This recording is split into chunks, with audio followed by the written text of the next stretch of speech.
Assalamualaikum warahmatullahi wabarakatuh. Halo Ananda semuanya, masih semangat ya? Tetap semangat. Hari ini kita lanjutkan pembelajaran berikutnya, yaitu tematik muatan PPKN. Sudah siap ya? Siapkan bukunya, buka bukunya. Kita akan ke PPKN, muatan PPKN, tematik muatan PPKN. Oke, are you ready? Tapi seperti biasa, sebelum kita memulai pembelajaran kita baca basmalah bersama-sama. Bismillahirrahmanirrahim. Oke, sudah disiapkan bukunya, sudah dibuka kan ya? Oke. Hari ini kita akan belajar tematik PPKN, pengamalan dan penerapan Pancasila dalam kehidupan sehari-hari. Oke. Dan minggu lalu kita sudah mempelajari Pancasila, latar belakang asal-usul lahirnya Pancasila, sejarahnya, dan sekarang kita akan mempelajari penerapan Pancasila dalam kehidupan sehari-hari. Sebelumnya kita lihat dulu lambang dan sila Pancasila. Ini kalian sudah hafal pastinya, harusnya ya. Ini Pancasila, ada 5 silanya. Lambang-lambangnya juga jangan sampai ketukar. Sila pertama berisi ketuhanan yang Maha Esa, lambangnya adalah bintang. Sila kedua kemanusiaan yang adil dan beradab dengan lambang rantai, ya. Dan sila ketiga itu persatuan Indonesia dengan lambangnya gambar pohon beringin. Sila keempat gambarnya kepala banteng, isinya kerakyatan yang dipimpin oleh hikmat kebijaksanaan dalam permusyawaratan perwakilan. Yang kelima, keadilan sosial bagi seluruh rakyat Indonesia. Oke. Di pembelajaran sebelumnya juga kalian sudah pernah pelajari pengamalan sila-sila Pancasila dalam kehidupan sehari-hari. Ini kita ulang kembali, oke? Di sini ada contoh pengamalan sila pertama, yaitu sila ketuhanan yang Maha Esa. Yang pertama ini contohnya percaya. Pengamalan sila pertama ini percaya dan takwa kepada Tuhan yang Maha Esa sesuai dengan agama dan kepercayaan masing-masing. Yang kedua, menghormati dan bekerja sama antara pemeluk agama dan penganut-penganut kepercayaan yang berbeda-beda.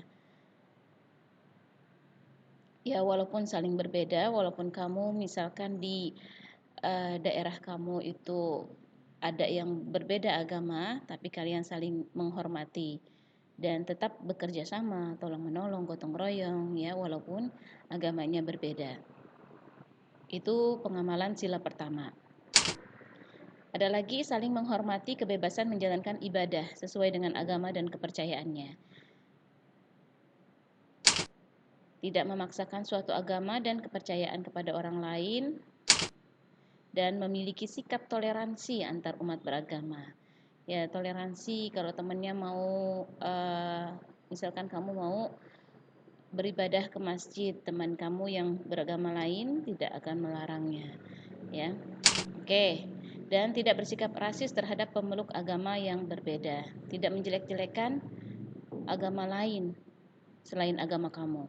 Ya, itu adalah contoh pengamalan yang sesuai dengan sila pertama ketuhanan yang Maha Esa. Oke, kemudian lanjut. Contoh pengamalan sila kedua kemanusiaan yang adil dan beradab.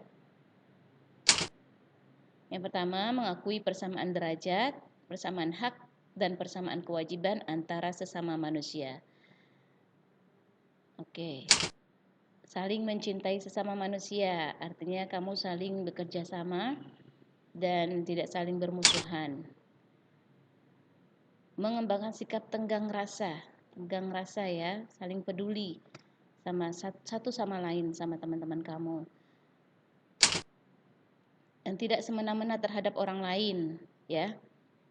Tidak seenaknya aja kamu memperlakukan orang lain, ya, harus saling tolong menolong, saling menghargai, ya, tidak menjelek-jelekan, menghina. Itu contoh pengamalan sila kedua kemanusiaan yang adil dan beradab. Nah, menjunjung tinggi nilai kemanusiaan juga termasuk, ya, kemudian gemar melakukan kegiatan kemanusiaan. Ya, seperti jika ada bencana di daerah sekitar kamu ikut membantu, menolong, ya. Itu gemar melakukan kegiatan kemanusiaan. Berikutnya ada berani membela kebenaran dan keadilan. Oke. Dan yang berikutnya, menghormati dan menghargai bangsa, golongan, atau negara lain. Artinya tidak saling menjelek-jelekan, tidak saling menghina ya. Kalau bicara yang sopan, tidak kasar, dan tidak menyakiti dan menyinggung perasaan orang lain. Itu sesuai dengan pengamalan sila kedua kemanusiaan yang adil dan beradab. Oke, lanjut. Contoh pengamalan sila ketiga Persatuan Indonesia. Contohnya ada menempatkan persatuan, kesatuan, dan kepentingan bangsa negara di atas kepentingan pribadi dan golongan. Oke. Rela berkorban untuk kepentingan bangsa. Ya. Cinta tanah air dan bangsa. Cinta tanah air ini bisa dengan contohnya cinta produk dalam negeri misalkan, ya, atau ikut melestarikan budaya nasional, budaya tradisional, ya. Bangga sebagai bangsa Indonesia dan bertanah air Indonesia, yaitu juga ya bisa ikut melestarikan tarian tradisional, tari ondel-ondel misalkan, atau tari jaipong, tari yang lainnya. Memajukan pergaulan dan kesatuan bangsa yang berbineka tunggal ika.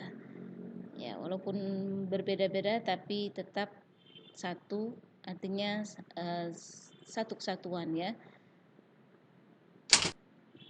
Bangga menggunakan bahasa persatuan yaitu bahasa Indonesia.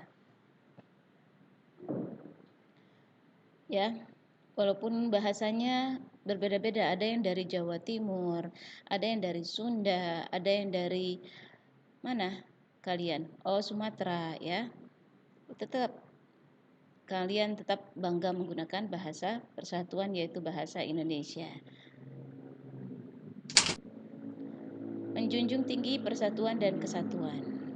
Oke, itu tadi contoh pengamalan sila ketiga. Lanjut, sekarang kita ke pengamalan sila keempat kerakyatan yang dipimpin oleh hikmah kebijaksanaan dalam permusyawaratan perwakilan. Yang pertama, mengutamakan kepentingan negara dan masyarakat. Yang kedua, selalu mengikuti pemilihan presiden dan wakil presiden, gubernur, dan wali kota. Ya, ikut aktif. Kalau kamu sudah umur 17 tahun punya KTP, kalian bisa ikuti pemilihan. Pemilihan gubernur, pemilihan wali kota, atau bahkan presiden dan wakil presiden. Itu contoh dari pengamalan sila keempat. Kalau kamu biasanya contohnya itu adalah pemilihan ketua kelas, ya. Nah, kamu kalau disuruh angket, misalkan disuruh pilih, ayo siapa ketua kelasnya, kalian ikut aktif. Kalian ikut kasih catatan pilihan kamu apa, terus ikut berpartisipasi. Ya, itu contoh di sekolah. Oke, tidak memaksakan kehendak orang lain. Ya, kamu punya pendapat seperti ini, terus orang lain harus ikuti pendapat kamu. Ya, karena kamu merasa pendapat kamu paling benar. Enggak ya, karena itu tidak sesuai dengan sila keempat. Yang sesuai dengan sila keempat adalah tidak memaksakan kehendak orang lain. Jadi orang lain bebas berpendapat apapun, walaupun itu tidak sesuai dengan hati nurani kamu. Berikutnya, mengutamakan musyawarah dalam mengambil keputusan untuk kepentingan bersama. Jadi kamu untuk mengambil keputusan, misalkan di kelas ya, itu kalian harus musyawarahkan dulu, harus sama-sama dulu, rembukkan bersama, diskusikan bersama, ini baiknya bagaimana, terus kalian dengarkan pendapat-pendapat teman-teman yang lain, baru kalian ambil keputusan secara mufakat, ya, secara musyawarah untuk mendapatkan hasil yang mufakat, hingga sepakat jadi dalam mengambil keputusan. Musyawarah untuk mencapai mufakat diliputi oleh rasa kekeluargaan. Rasa kekeluargaan maksudnya ya saling tenggang rasa, toleransi, tidak saling menghina, tidak saling adu ego, misalkan kamu harus semua orang harus dengerin pendapat kamu, enggak. Ya, ini musyawarah untuk mencapai mufakat, itu diliputi oleh rasa kekeluargaan. Dengan itikat yang baik dan rasa tanggung jawab menerima dan melaksanakan hasil musyawarah. Ya, jika sudah diputuskan hasilnya dalam musyawarah tersebut, kalian dengan lapang hati menerima dan melaksanakan hasil musyawarah tersebut, karena itu sudah kesepakatan bersama. Musyawarah dilaksanakan dengan akal sehat dan hati yang luhur. Keputusan yang diambil harus dapat dipertanggungjawabkan secara moral kepada Tuhan Yang Maha Esa. Oke, selesai. Ada satu lagi masih ya, pengamalan sila kelima, yaitu keadilan sosial bagi seluruh rakyat Indonesia. Apa saja? Sini ada mengembangkan sikap dan perbuatan-perbuatan yang luhur yang mencerminkan sikap kekeluargaan dan gotong royong. Bersikap adil, menjaga keseimbangan antara hak dan kewajiban, senang memberi bantuan dan pertolongan terhadap orang lain, bekerja keras, tidak berfoya-foya dan bermewah-mewahan, dan menghormati hak orang lain. Nah, ini contoh pengamalan sila kelima keadilan sosial bagi seluruh rakyat Indonesia. Terakhir masih ada, selalu berhemat dan tidak boros, tidak berbuat hal-hal yang merugikan kepentingan umum, berusaha mewujudkan keadilan sosial yang merata, tidak melakukan pemerasan terhadap orang lain, serta menghargai hasil karya orang lain, juga hak-hak orang lain. Oke, demikian hari ini pembahasannya tentang pengamalan dan penerapan nilai-nilai Pancasila dalam kehidupan sehari-hari. Oke, demikian. Terima kasih. Saya alhamdulillahirabbil alamin. Wassalamualaikum warahmatullahi wabarakatuh.